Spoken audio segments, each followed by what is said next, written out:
Ladies and gentlemen, theys and gamers, welcome to Creme de la Creator, the podcast that celebrates remarkable content creators and their communities. My name is Grant Alexander. Joining me, as always, is my co-host, Mr. Jake Lane. Jake, how are we doing today? I'm doing very well. I have a cake in the oven. Why wouldn't I be doing well? What kind of cake? Being honest, I've cheated. I've cheated. It's a devil's food cake. It's a packet mix. It is. It was on offer, and I'm feeling nice. Just going to lift the spirits a bit at the weekend, so I'm going to take some cake. So, we're doing things a little bit differently this week, aren't we? We're changing things up a little bit. Before now, all the previous episodes, we've not told each other what creators we're going to be bringing to the table, trying to make it a little bit of a surprise. We felt that was a little bit unfair to each other. Yeah. And we wanted to have a little bit more prep time. So we decided to, this week, share the creator that we're going to be featuring so that we have a little bit of time to absorb and reflect ourselves so that we can bring something to the conversation rather than sit there listening like a lemon. That being said, I think it's fair to say both creators that we're featuring this week, we both know of already in some capacity. That is true, yeah. Ironically, after... after that discussion, we kind of already knew what was coming. But that's fine, not a problem. Should we go on to Honourable Mentions first? Yeah, we'll jump in with some Honourable Mentions.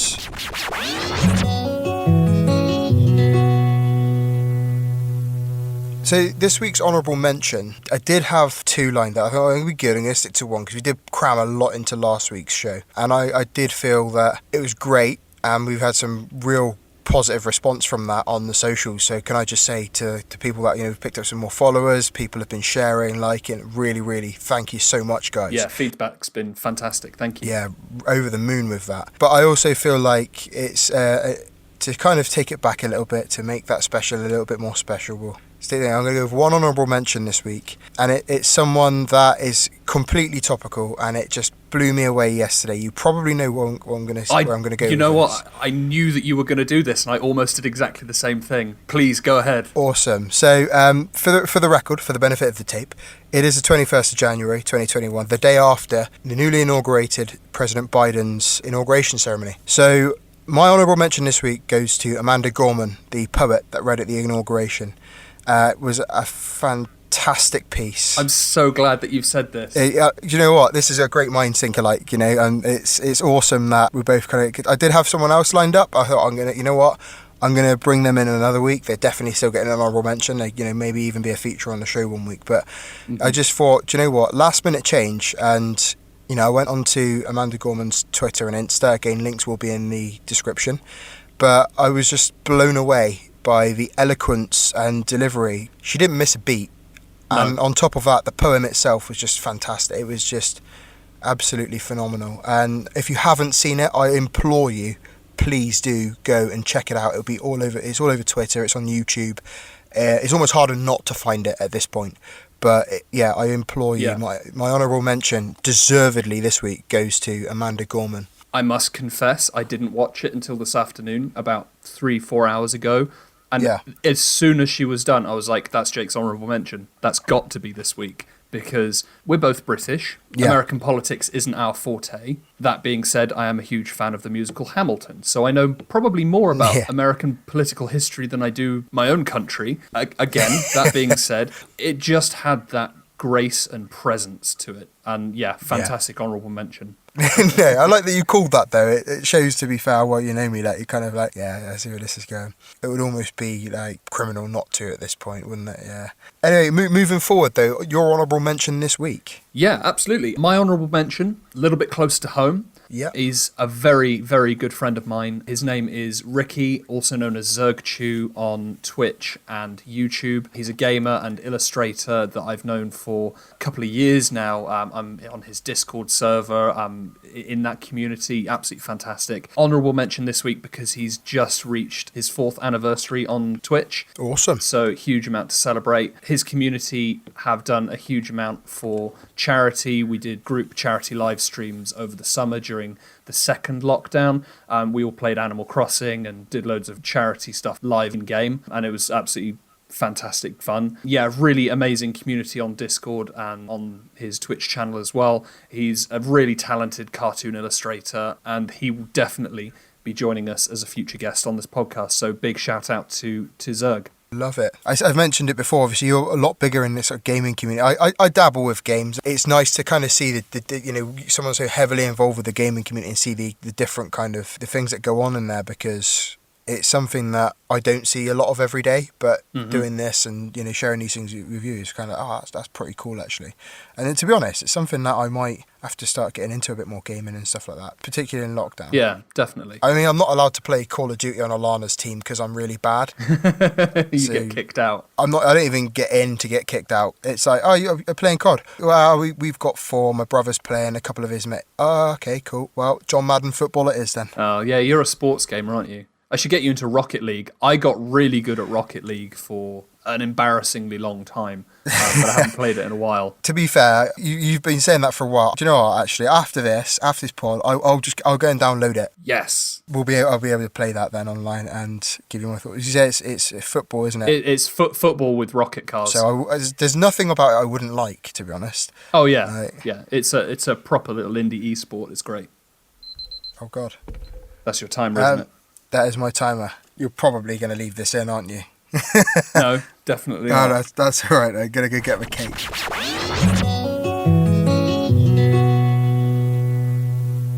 Right, this cake thing's pissing me off now because it's nearly there. It's literally, I'm talking less than 10 minutes away from being ready. It held its shape. I put the skewer in. I was like, oh, this could be the... No. Come out like a brownie. Yeah, still not done in the middle. So the annoying thing is it's at that point where it could be 10 minutes, it could be 5 minutes, it could be then 5 minutes overdone. Do you know what I mean? Yep. So... Oh, this is like a live episode of Bake Off.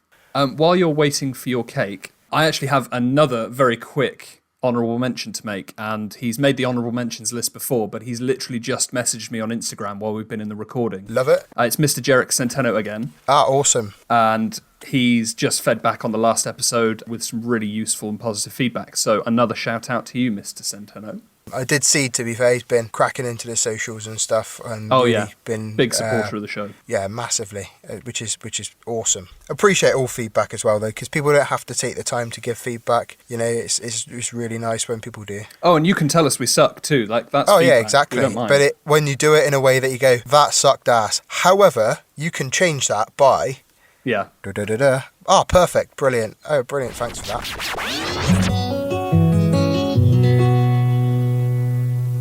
Last week I rolled a 6 with the Dice of Destiny, which meant I had completely free reign. It was a wild card. I could have chosen anything. So I chose a creator that does everything. That's a very you thing to do. Well, if I can give myself more work to do, then I will. So my creator this week is a broadcaster, special effects designer. He's a YouTube creator. He's a public speaker. He's an author. And it's Mythbusters' very own Adam Savage. Now, Jake, how familiar are you with the work of Adam Savage? Or I guess the question is, did you watch Mythbusters when we were kids? I did a bit. I didn't watch it all the time. I definitely remember seeing some episodes. Didn't they do an episode on like dropping a cigarette onto petrol isn't going to blow up your car and things like that? So as part of my research, I watched the first full episode of Mythbusters, which aired in 2003, to make you feel a little bit old.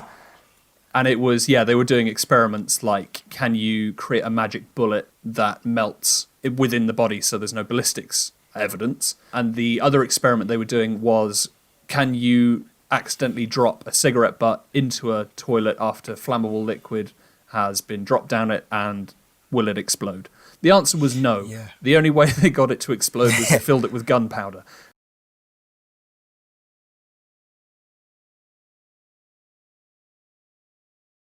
Before Mythbusters, he had probably my dream job, because he was a special effects designer at Industrial Light and Magic, which very famously produced these little indie films called Star Wars.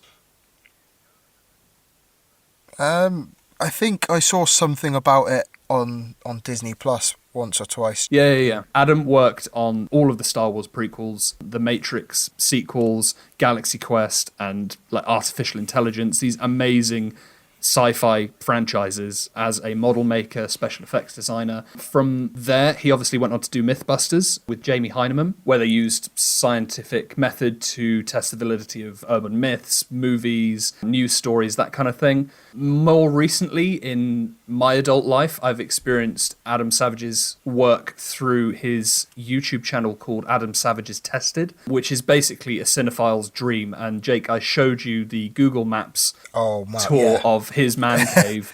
That is phenomenal. It's ridiculous. He is a curator of films, TV props, armor, weapons from any and all movies, shows, franchises. On the channel, he makes props, he makes models, he makes cosplays, which is how I kind of got into his circle as an adult. And he also has multiple video podcast series doing reviews of shows as they come out. And he does stuff like one-day builds where he'll spend a day in the shop making something like Hellboy's Samaritans sidearm or a 1,000-round Nerf gun, which is just the most ridiculous thing. It's like you've got these hard skills to do whatever you want, and you choose to make a 1,000-round Nerf gun, and it's glorious. He's the biggest kid. Another amazing set of series that Adam does on the channel is he visits prop makers, armor makers. He's done a huge series with Weta Workshop in New Zealand, famous for another small film series called Lord of the Rings. He's also done a series where he visited Cornwall to visit master armorsmith Terry English, who lives about 20 miles from me, where he made a full suit of plate armor from the film Excalibur. If you're into anything to do with like hobbies, crafts, cosplay, DIY, anything like that. And another notable thing he's done is something that I sent you, Jake, as kind of the intro as to why I was talking about him this week, which was his TED Talk on his love letter to cosplay, where it basically gave a very condensed version of his story making props and models when he was a kid. And this all kind of culminated for me as a consumer of Adam's content with his book, which I have bought to this date 3 copies of. 1 copy on Audible, which I have, and 2 hard copies, which I've given to friends and family. And his book is called Every Tool's a Hammer, Life is What You Make It. Now, I originally thought this was going to be very specifically for people who have workshops, people who make things with their hands. And it is. It is definitely like that.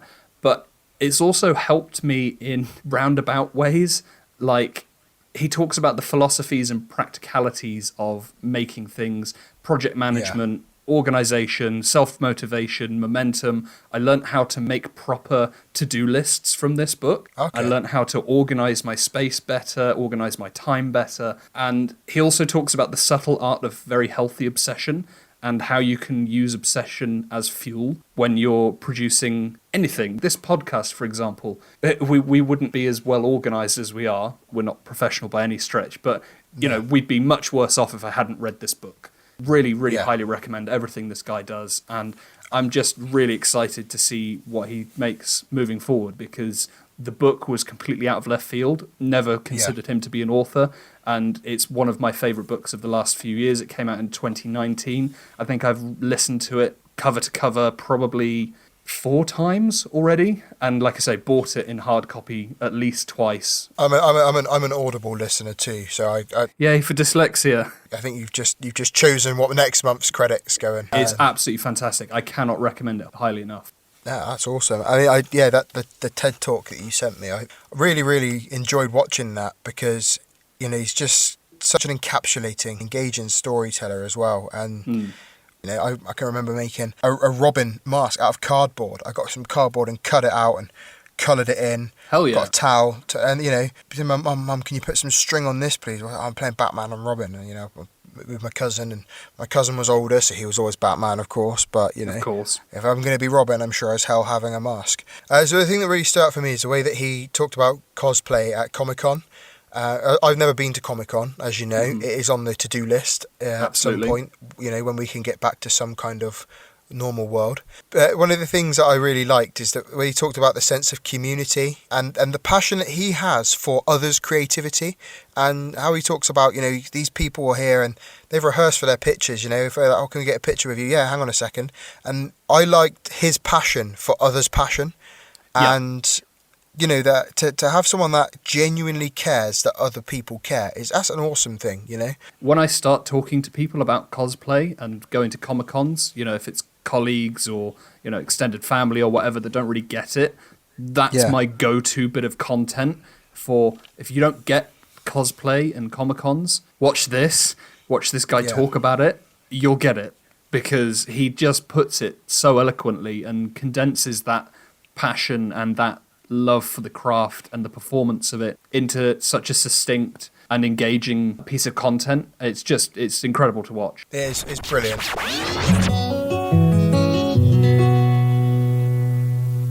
So Jake, I believe you have a mutual acquaintance of ours as your creator this week. I do. So the dice rolled a 3 for me for the 3rd week in a row. Again. And this week, number 3 was a musician.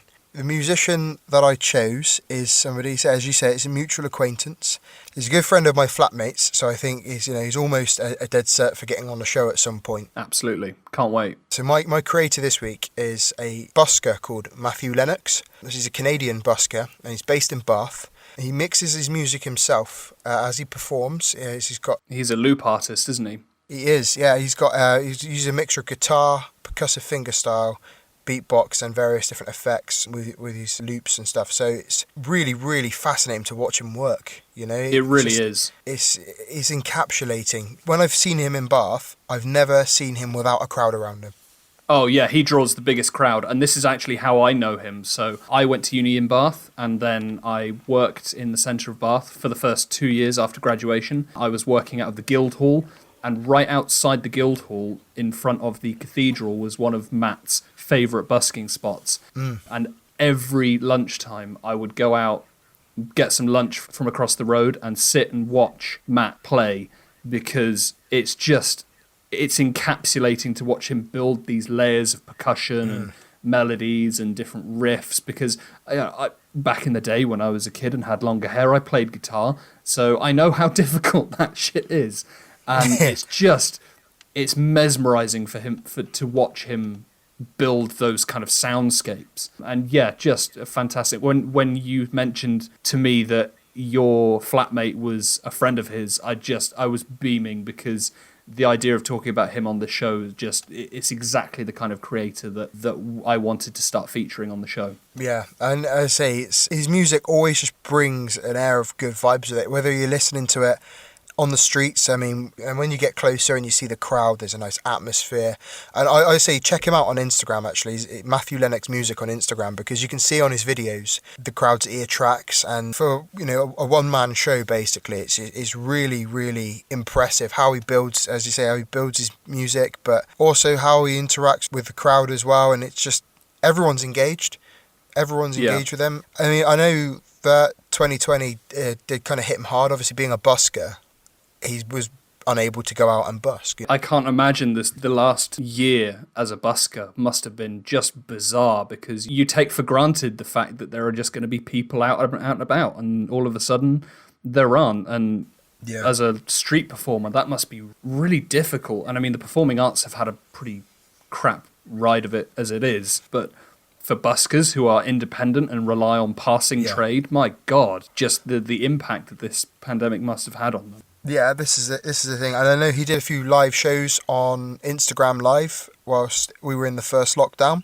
But he was saying, and I know, Matt, if you listen, I hope you don't mind me saying, I'm sure he won't, because he was open about it on his Instagram, saying, there were times where he just kind of, he lost his creative urge, because it sort of, he couldn't go and do what he loved doing, which was, as much as it's great kind of recording stuff, and you can pick his stuff up on Spotify as well, but he just loves being outside. He loves traveling. He's a performer. He is a performer, yeah. And he's been. You need to keep an eye out on his Instagram, man, because he's been down to Cornwall fairly recently as well. He has, yeah. I Truro did see. Not too long ago. He's been all over the southwest, over the UK. His latest album, Home, is about how he loves traveling, he loves performing around the world, but he found his home in the UK, and he had that kind of feeling of homesickness, and that was when he kind of, this is my home now. And obviously coming from Canada. Definitely go and check his stuff out on Spotify, and as you say, if you see his videos on YouTube and on Instagram, you can see the crowds that he draws, and I can't wait for the day that we can actually go back to a relative normality. And on top of all of his talent, he's a really, really nice guy too. That makes me feel really good, because when I first started working in the centre of Bath, one of my first paychecks, I was like, I'm going to treat myself to something.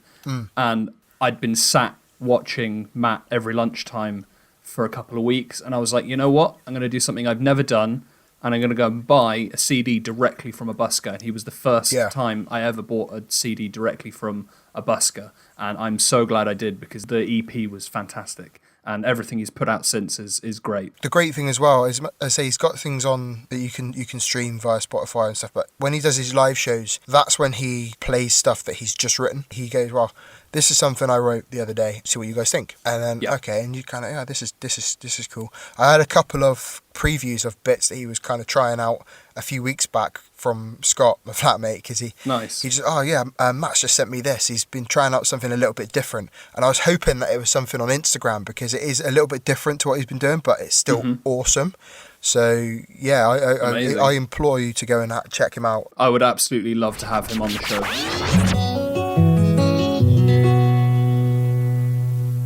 So another thing we're doing a little bit differently this week is our good news segment. Jake, would you like to explain?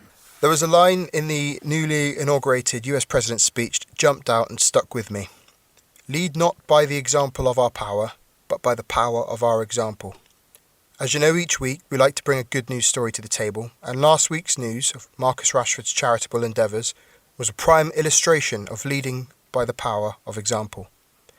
We decided that moving forward, our good news segment will be dedicated to promoting the work of a different charity that is doing some outstanding work to better people's lives in some way. This week was Grant's turn to bring something to the table. It certainly is, and this week is a charity that's very close to my heart and close to home. It's a charity called Cultivate Cornwall, and it's led by a chap called Harry Deacon, who is actually a few years younger than us, but did go to the same school as us, Jake. Yeah, big up the Mullion School. So Cultivate Cornwall, they have a wide range of charitable endeavours. For example, they recycle textiles, which is how I got to know them, through the manufacturing industry. They recycle textiles to do workshops. They redistribute food waste from supermarkets. And this is really what's caught my attention in recent months. They have a scheme called EPIC, which is the Essential Provisions in Cornwall. And they have an EPIC food hub where they support 20 other community projects and charities around Cornwall to provide them with emergency food that they distribute to communities, similar to the Marcus Rashford story from last week. Since the start of the pandemic, they've given over 100 tons of food to residents of Cornwall who can't afford to feed themselves. They support over 800 people a week to deliver that food, and they've delivered over 80,000 meals so far since the start of the pandemic. And saved all of that food from local supermarkets. So they've just done great work in this community, and I cannot shout out them enough for the work they do with hands-on education, craft and manufacturing. Their response to the pandemic has been inspirational. So yeah, big shout out to Cultivate Cornwall and their director, Harry Deacon. That is phenomenal, and especially in a place like Cornwall, which is very often forgotten about in the far echelons of the West Country. Yeah, absolutely. You know, it's something that is such a worthwhile cause, and you sent me a video about the food stuff, which was, you know, I thought that's impressive enough as it is, but to go ahead, as you say, to talk about the different things with the manufacturing side of stuff and upskilling people, I think that's phenomenal, because there is a big kind of deficit in Cornwall of different skills and opportunities for people. So to have a charity that's taken an active role in developing skills that are desirable for people to open up different opportunities for them is just absolutely superb, and that makes me proud, because you know, it was a good school. Right. I can't speak highly enough of Mullion School. It was a very small school with only about 500 pupils, but yeah, it's awesome that to hear A, what that work's doing, and B, to have somebody I believe is in my sister's year. I'll drop her a message actually. As I said last week, in an ideal world we wouldn't want to have these things, but the fact that it does happen, and someone that went to a school that we went to is now heading that up. That's awesome.